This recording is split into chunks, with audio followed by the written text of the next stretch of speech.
Dia berhajatkan kepada 3 syarat. Pertama, dia tak boleh dipaksa. Yushtaratu fil hukmi 'ala al-mu'ayyan bi annahu mubtadi' ay yaqa'al qaul aw al-fi'l an iradatin wa ikhtiyar. Pertama, kita nak panggil ahli bid'ah tak ada ni, kita nak label dia ahli bid'ah, dia kena lakukan perkara tu atas pilihan dia sendiri, bukan dipaksa. So pertama, dia tak boleh dipaksa. So kalau orang dipaksa lakukan bid'ah, macam bid'ah tolak hadis, tiba-tiba kita dengar ada orang cakap, aku tak terima semua hadis Nabi SAW, kita stop, kita relax lah. Mungkin dia kena paksa cakap macam tu. Mungkin ada orang ugut dia punya nyawa ke apa, kita tak tahu.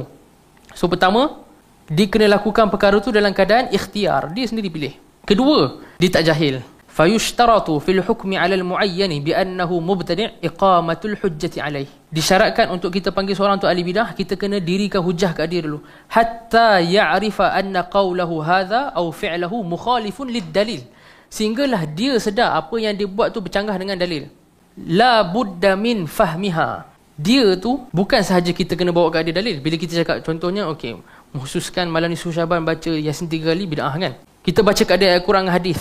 Tak cukup baca, kita kena bagi dia betul-betul faham. Tak kata Syekh Husain Al-Jizani kat sini, la yuktafa bi ma'rifatil hujjah. Tak cukup kita sebut hujjah aja. Bal la budda min fahmiha. Bahkan dia kena faham.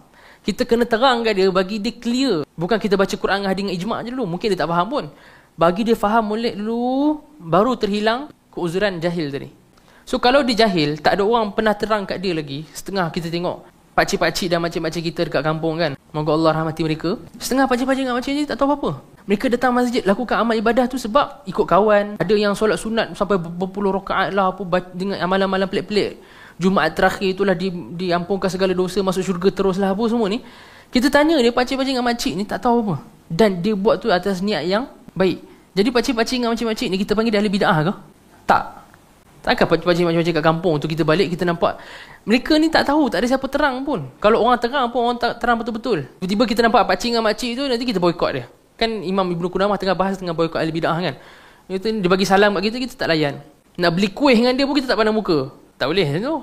Sebab dia berlaku macam tu atas sebab jahil. So jahil ni antara syarat yang membuatkan orang tu tak boleh untuk dilabel sebagai ahli bid'ah. So kita nak panggil makcik tadi apa? Kita panggil makcik tadi pelaku bid'ah. Pelaku dengan ahli bid'ah ada beza tak? Ada. Pelaku bid'ah ada hukum tertentu, ahli bid'ah ada hukum lain. Ketiga yang kena ada syarat dia.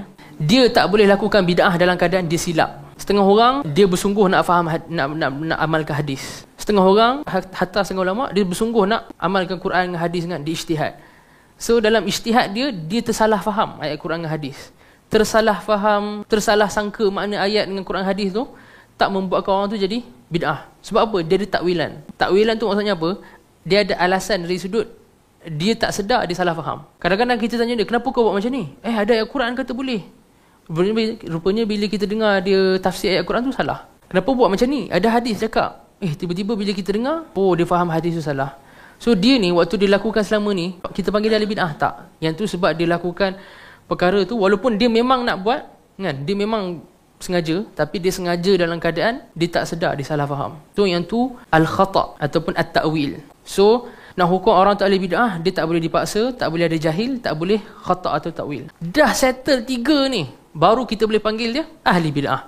Baru kita boleh panggil dia ahli bid'ah. Bila kita dah boleh panggil ahli bid'ah, baru kita balik dekat matan ni.